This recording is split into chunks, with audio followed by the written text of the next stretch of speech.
ঘন্টাখানেক খবর পাইছি যে একজন লোক, বয়স্ক লোক 50-60 তুলে ভাড়া পরে গেছে।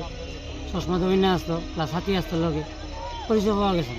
এদিকে আইটা আছে ঘন্টাখানেক আগে এদিকে এদিকে যাইতেছে ট্রেনটা যুগে গেছে, ট্রেনটা সবাই শিলচর গ্রামে ট্রেন আছে, শিলচর ট্রেন সবাই গেছে, ট্রেনটা স্লো হঠাৎ করে স্লো করে রয়েছে, তারপর সবাই লাইন মেশে এই অবস্থা।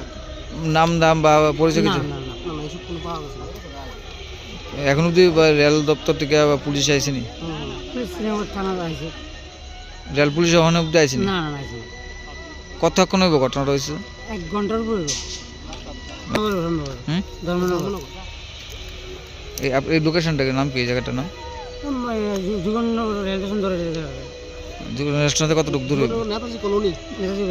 আমরা লাগভাগ 5টার সময় একটা ইনফরমেশান রিসিভ করছি যে এগ্রিকালচার চৌমনি থেকে একটু সামনের একটা শিলচরগামী একটা ট্রেন আগরতলার দিকে যাচ্ছিল।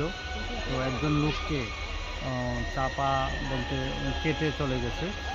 লোকটা অপরিচিত। তারপর আমরা সঙ্গে সঙ্গে শ্রীনগর থানা থেকে স্টাফ নিয়ে আমি নিজে এসেছি।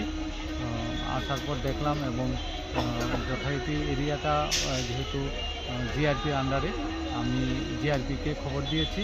জিআরপি স্টাফ ইমিডিয়েট স্পটে চলে আসবে, তারপর অন্যান্য কারোয়াই করবে। কতক্ষণ হয়েছে ঘটনাটা হয়েছে? এটা আমরা তো 5টার দিকে রিসিভ করেছি। খবরটা পেয়েই আমরা চলে এসেছি।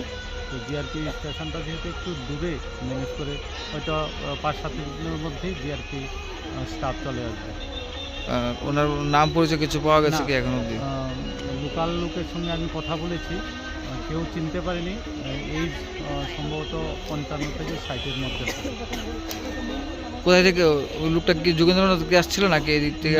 লোকাল লোক দেখেছে ও ট্র্যাক দিয়ে হাঁটতে হাঁটতে আগরতলার দিকে যাচ্ছে।